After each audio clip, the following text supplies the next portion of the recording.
Hello, good day everyone.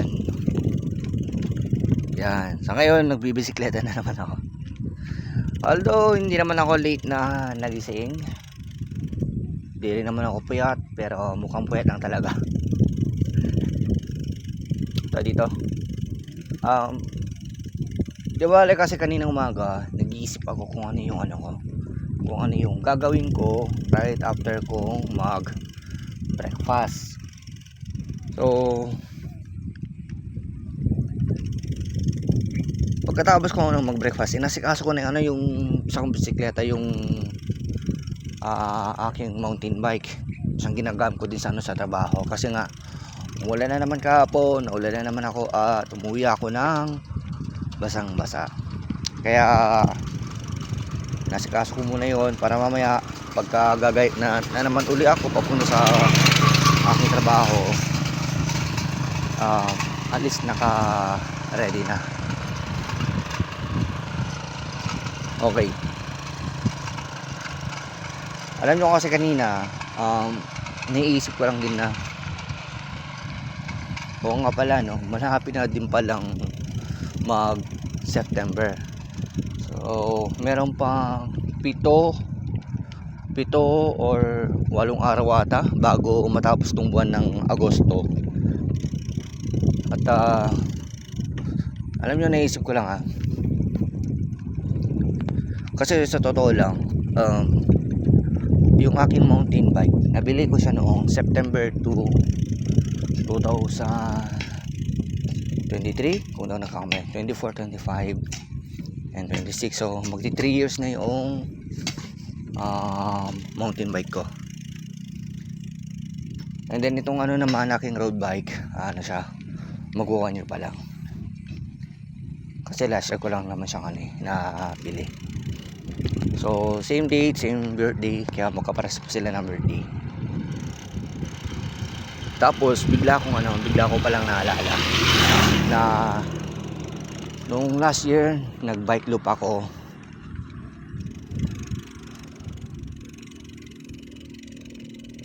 Hindi ko pala magagawa yung pagbabike loop ngayon kasi fixed na po yung mga schedules and activities ko ng September and October. Although nung last year na ginawa ko pong pagbabike loop,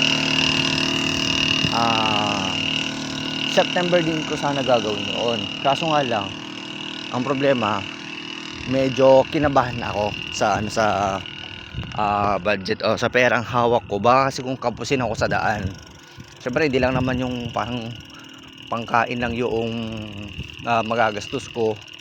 Syempre malay natin meron tayong biglang emergency sa bike, hindi naman natin inaasahan mga, at least naka-ready tayo. Pero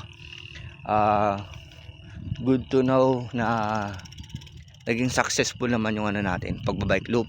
Kaya hindi rin in-expect ng karamihan na ganun lang yung nagastos ko. Kung gusto nyo mapanood yun, tignan nyo na lang sa YouTube ko kung saan yun banda. Basta last year pa yun ng month of October. Then within this kaya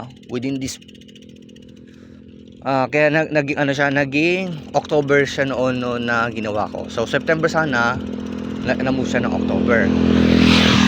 So di bale ngayong taon na ito, within this month ko din sana gagawin yon, ngayong buwan ng September.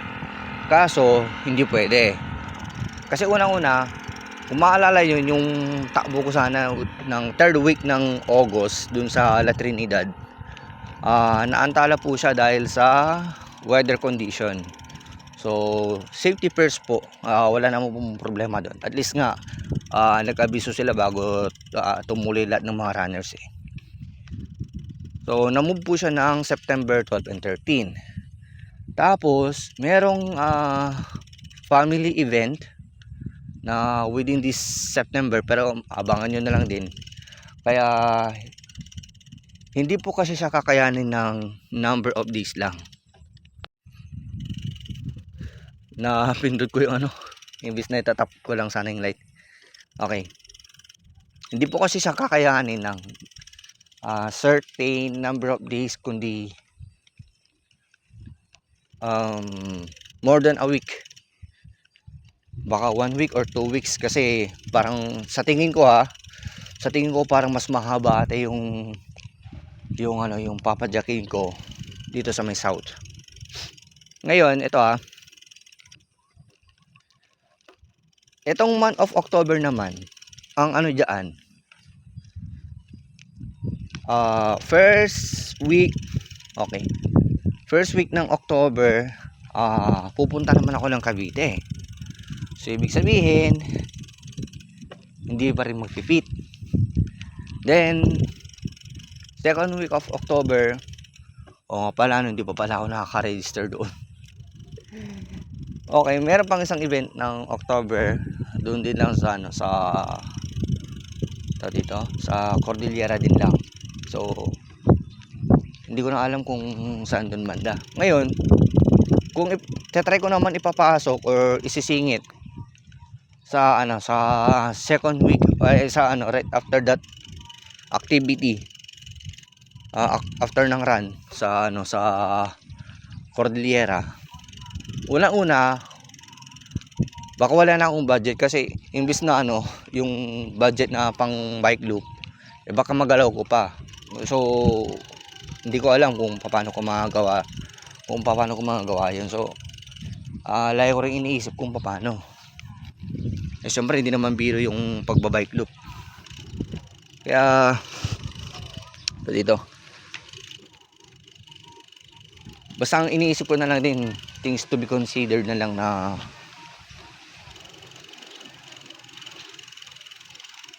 a certain number of days, weeks. So di ko pa alam, sobrang nababahala din ako kung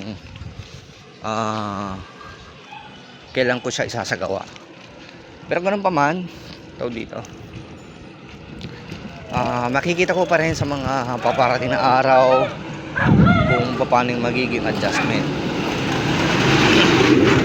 or kung hindi ko man siya magagawa within the year, at least kahit paano magkaroon man lang sana ako ng something na special activity para sa sa pagbibisikleta din sana, para kahit paano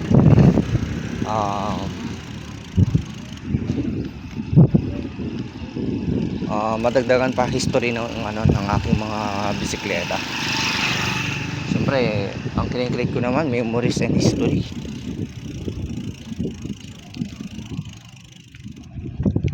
So di bale, nag-share lang naman ako ng sa inyo ng moments or memories sa bisikleta ko. So yun lang, nag-share lang ako sa inyo.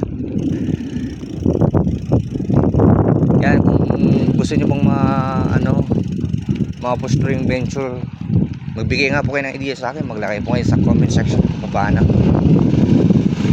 So lamang po